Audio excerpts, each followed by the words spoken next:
आपला खूप जास्त डीप नेक असतो ना, त्यावेळेस आपल्याला काय करायचं आहे, थोडंसं वरतून हे शोल्डर कट करून घ्यायचं आहे. पाठीमागच्या भागाचं शोल्डर आपल्याला थोडंसं कट करून घ्यायचं आहे. म्हणजे काय, आपला हा गळा आहे ना उतरत नाही, शोल्डर उतरत नाही, शोल्डर हे पॅक बसतं. नमस्कार, कविताज टेलरिंगमध्ये तुमचं सर्वांचं खूप खूप स्वागत आहे. तर आजच्या व्हिडिओमध्ये आपण बघणार आहोत की आपल्याला अगदी 1 इंचाची शोल्डर पट्टी पाहिजे आहे आणि आपल्याला डीप नेक पाहिजे. डीप नेकमध्ये आणि शोल्डर पट्टी अगदी 1 इंचाची. तर त्याची कटिंग आपल्याला कशी करायची ते आज आपण ह्या व्हिडिओमध्ये बघणार आहोत. तर इथे 5.5चं मी शोल्डर घेतलं आहे. डीप नेकच्या हिशोबानेच आपल्याला सुरुवातीला आपल्याला शोल्डर टाकून घ्यायचं आहे. त्यानंतर इथं आपल्याला आर्महोलचं माप टाकून घ्यायचं आहे. फक्त माप टाकून घ्यायचं आहे, आपल्याला लाईन नाही आखायची आहे. 6वर मी इथं आर्महोल घेतला आहे. आता हे 34चं माप आहे. छाती आपली 34 आहे, तर त्याचा चौथा भाग येतो 8.5 आणि 1.5 इंच आपली शिलाई मार्जिन. आता आपल्याला फक्त ही जी चेस्टची लाईन आहे ना, ती आपल्याला इथपर्यंत आखून घ्यायची आहे. जी आपली ही आर्महोलची लाईन आहे ना, ती अजून आपल्याला आखायची नाही आहे आणि गळा पण आपल्याला आखायचा नाही. त्यानंतर जिथं पण आपली उंची आलेली असेल ना, तिथं आपल्याला एक सरळ लाईन आखून घ्यायची आहे बघा, ह्या पद्धतीने. आणि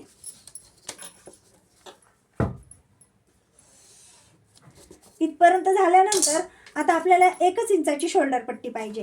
तर आपण 5.5वर शोल्डर घेतला आहे आणि 2.25वर हा गळ्याची रुंदी घेतली आहे. तर आपल्याला गळ्याची लांबी किती पाहिजे आहे, 10.5वर मला हा गळा टाकायचा आहे. डीप नेक आहे हा. आणि आता इथं खालची गळा रुंदी सुद्धा आपल्याला आता टाकायची नाही. ही तिन्ही मापं आता आपल्याला शोल्डर पट्टी कमी करायची. ती कशी करायची बघूया. आता सगळ्यात पहिले आपल्याला हे शोल्डर मोजून घ्यायचं आहे. आता हे शोल्डर आलं आहे 3.25. तर आपल्याला इकडून 1 इंच शोल्डर कमी करायचं आहे. 1 इंच आपल्याला शोल्डरकडून शोल्डर कमी करायचं आहे. आता खाली तरी किती उरले आहे, 2.25. आणि इकडून आपल्याला अर्धा इंच गळा वाढवून घ्यायचा आहे. आता हे मधलं बघा किती आलं आहे, 1.25 आला आहे जवळजवळ. आता त्याच्यातून आता आपण हे बघा, आता ही जी लाईन आहे ना, ती आपण सरळ खाली आखून घेऊया ह्या प्रकारे. आता आपण काय केलं, आपली गळा रुंदी सुरुवातीला किती होती, डीप नेकनुसार 2.25वर आपण अर्धा इंच इकडे गळा रुंदी आपण वाढवली. असं वाटत असेल की गळा रुंदी वाढवली म्हणून आपलं शोल्डर उतरेल, नाही. आणि इकडून 1 इंचाने आपण शोल्डर कमी केलं आहे. हे शोल्डर आपण कमी केलं आहे. आता आपल्याला इथे लाईन आखून घ्यायची आहे. हे बघा ह्या पद्धतीने. आता इथून आपल्याला पुढच्या मुंड्याचा सेप आपल्याला 1 इंचावर द्यायचा आहे आणि मागचा आपल्याला 1.5 इंचावर द्यायचा आहे.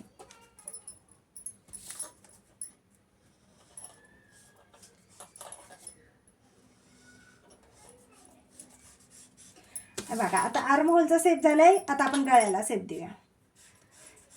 आता इथं तुम्ही पाहिजे तेवढा खालच्या साईडने आपण गळा हा डीप करू शकतो. पण मी इथं हे बघा ह्या पद्धतीने आपल्याला गळा हा खालून आपल्याला मोठा करायचा आहे. बघा ह्या पद्धतीने याचा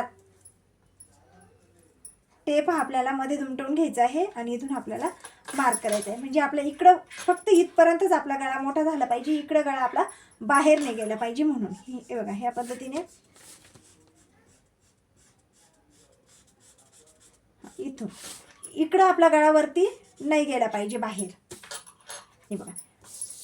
तर आपल्याला करायचं काय, जर आपला खूप डीप नेक असेल आणि आपल्याला ही शोल्डर पट्टी अगदी छोटीशी पाहिजे असेल ना, तर आपल्याला इकडून गळा अर्धा इंचाने मोठा करायचा आहे. ही जी गळा रुंदी ना, ती अर्धा इंचाने वाढवायची आहे आणि 1 इंचाने आपल्याला शोल्डर कमी करून घ्यायचं आहे.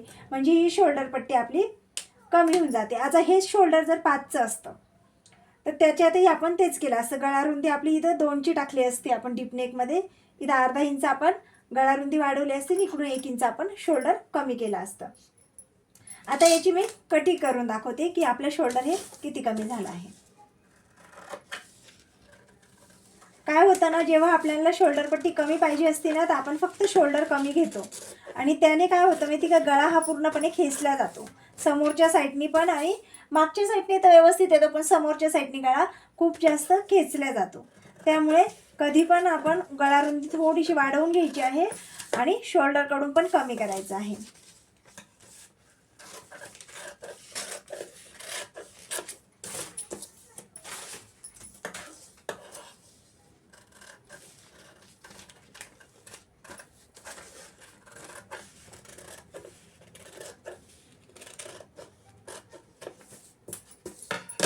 आता ही गळारुंदी आपली किती आली आहे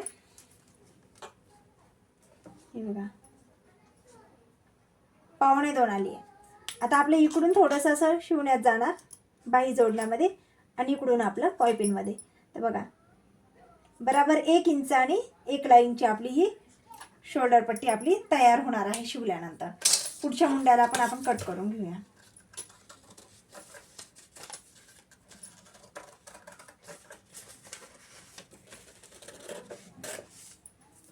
आता अजून एक लक्षात ठेवायचं आहे, जेव्हा ही शोल्डर पट्टी कमी असते ना तेव्हा आपल्याला मुंडा इथं थोडासा खोल आपल्याला कट करून घ्यायचा आहे.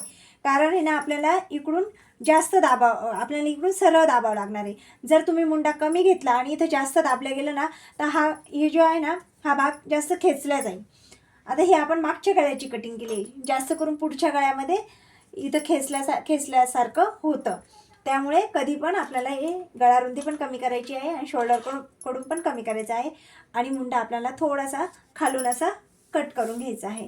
तर तुम्ही बघू शकता खूप छान अशी ब्लाऊजची म्हणजे अशी अगदी छोटीशी शोल्डर पट्टीची कटिंग पूर्ण झालेली आहे. तर तुम्हाला आजचा व्हिडिओ आवडला असेल तर व्हिडिओ लाईक करा, चॅनलला अजून सबस्क्राईब नसेल केलं तर चॅनल सबस्क्राईब करून घ्या आणि व्हिडिओ हा शेवटपर्यंत बघितल्याबद्दल खूप खूप धन्यवाद. आता शेवट एक टिप्स, जेव्हा पण आपला खूप जास्त डीप नेक असतो ना त्यावेळेस आपल्याला काय करायचं आहे, थोडंसं वरतून हे शोल्डर कट करून घ्यायचं आहे. पाठीमागच्या भागाचं शोल्डर आपल्याला थोडंसं कट करून घ्यायचं आहे. म्हणजे आपला हा गळा आहे ना उतरत नाही, शोल्डर उतरत नाही, शोल्डर हे पॅक बसतं.